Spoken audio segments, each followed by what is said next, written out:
Sir मरीज को जादू जन्नात का मसला है या नफ्सियाती मसला है, ये किस तरह आप आइडेंटिफाई करते हैं, किस तरह पता चलता है? सबसे पहले तो अदनान भाई, मरीज़ को जो हमारा तशख़ीस करने का, चेक करने का तरीक़ाकार है, उसमें हम चूँकि मैंने अल्हम्दुलिल्लाह हर लिहाज से मरीज़ को चेक करना होता है। मेरी ये वो मतलब आदत नहीं है कि मरीज़ को अगर दौरा पड़ा है या मरीज़ की कैफियत ख़राब हुई है तो हम उसी वक्त उसको जादू डिक्लेयर कर दें या हम कह दें कि इसको जिन्नाती मसला है, इसमें जिन्न आ गया है या कुछ इस तरह से।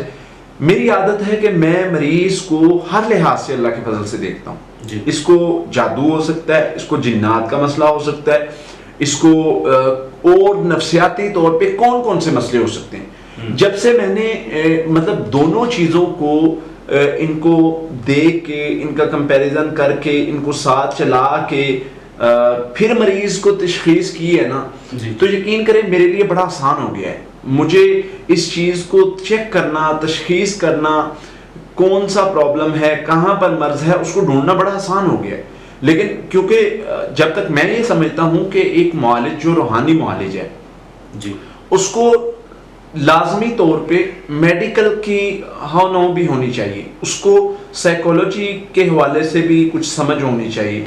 बहुत सारे नफ्सियाती मसाइल ऐसे होते हैं जिनको हम समझ रहे होते हैं कि ये जादू का मसला है। बहुत सारे यानी जादू के मसाइल ऐसे होते हैं जिनको नफ्सियाती मसाइल समझ लेते हैं। मेरी ये रिसर्च कहती है कि इंसान को जब जादू या जिन्नात का मसला बनता है, नॉर्मली इंसानों को, नॉर्मली लोगों को जो है वो साथ में नफ्सियाती मसला बन जाता है।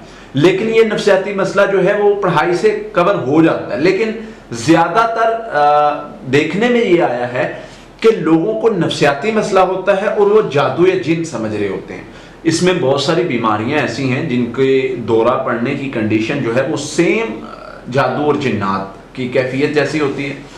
अब जो जादू जिन्नात की कैफियत है वो, उसमें मरीज़ जो है वो बोलता भी है, उसमें मरीज़ जो है वो एक तरह से अपने हवास खो देता है, उसमें मरीज़ नफ्सियाती तौर पे मतलब ऐसी कंडीशन में चला जाता है जो उसकी होश में नहीं होती, और वो भूलने की कंडीशन, वो बेहोशी की कंडीशन, वो इसी तरह जादू के साथ उसके ख्यालात बदल जाते हैं, उसको चीज़ें बदल के नज़र आती हैं, उसको एक अच्छी चीज़ बुरी नज़र आती है, उसको एक छोटी चीज़ बड़ी नज़र आती है, उसको सब रस्सियाँ सांप नज़र आती हैं, उसको जो है वो एक अच्छा रिश्ता बुरा नज़र, मतलब एक चीज़ का बदल जाना। लेकिन जो नफ्सियाती मसाइल है ना, इसमें थोड़ा डिफरेंट चीज़ें होती हैं।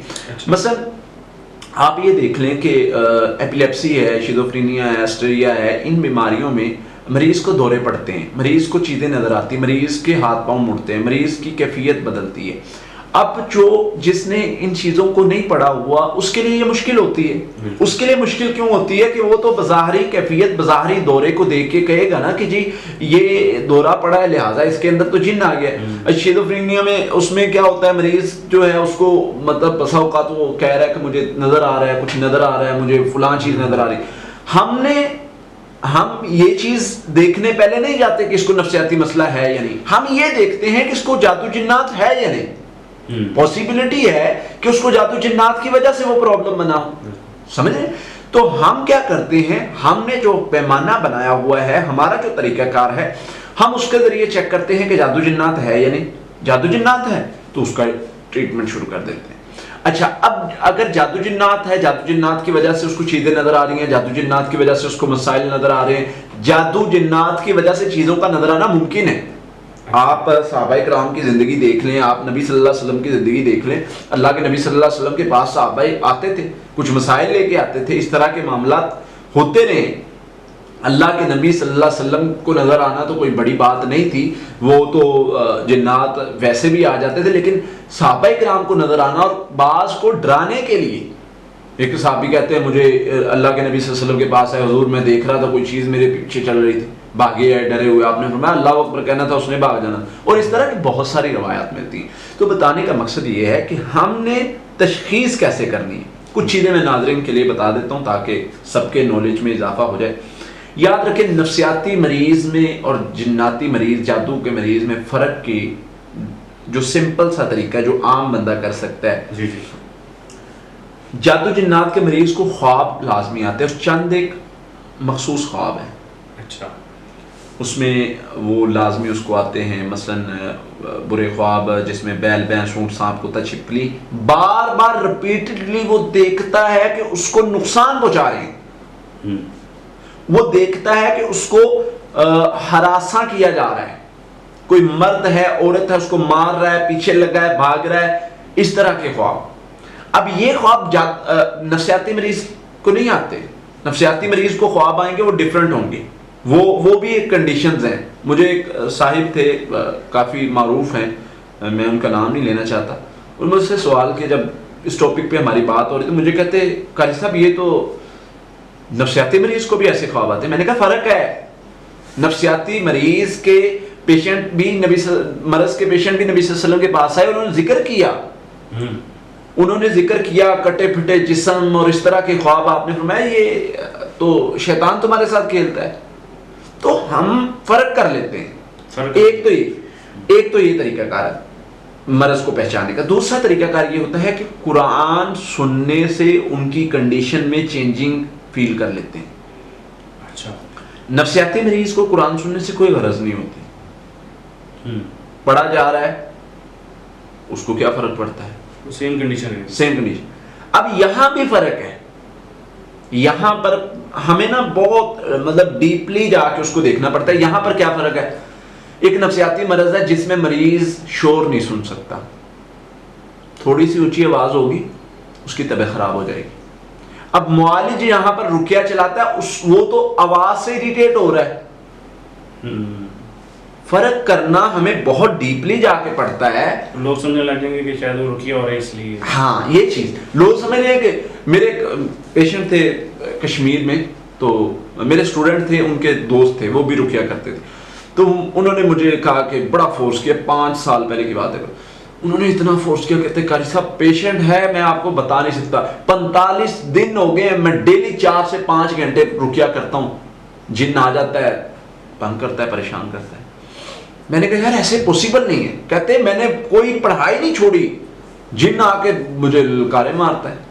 मैंने कहा अच्छा चले देखते हैं। मुझे बहुत ज़्यादा फोर्स किया, उनका जी हम गाड़ी भेजते हैं, सिक्योरिटी भेजते हैं, जैसे भी आप आए। मैंने कहा यार नहीं, ऐसा मसला नहीं है, टाइम का इशू होता है, मेरा शेड्यूल बना होता है। खैर मुख्तसर बात कि मैं चला गया उधर, जैसे कैसे भी टाइम निकाल के। मैंने जब मरीज की कंडीशन देखी, मैंने कहा हो अल्लाह के बंदो, ये तो मामला ही कुछ और है। उसको नफ्सियाती मसला था। मैंने कहा कि इसका इलाज सिर्फ सूरह फातिहा थी यार, तुमने तो पूरा कुरान पढ़ दिया है। कहते हैं अब क्या करें? मैंने कहा सिंपल तरीका है, सिर्फ सूरह फातिहा कदम किया और आवाज को मैंने कहा बहुत ज्यादा, वो क्या कर रहे थे, 2-2 स्पीकर उसके कान के करीब लगा के, और तीसरा वो खुद पढ़ रहा है। बीमारी की कंडीशन को नहीं समझ रहे थे। सिर्फ जादू जिन को खत्म करना ठीक है, उनका अपना एक तरीका था, और बसा औकात जादू के मुकाबले में ये फायदेमंद भी था, लेकिन यहाँ पर नहीं था फायदेमंद।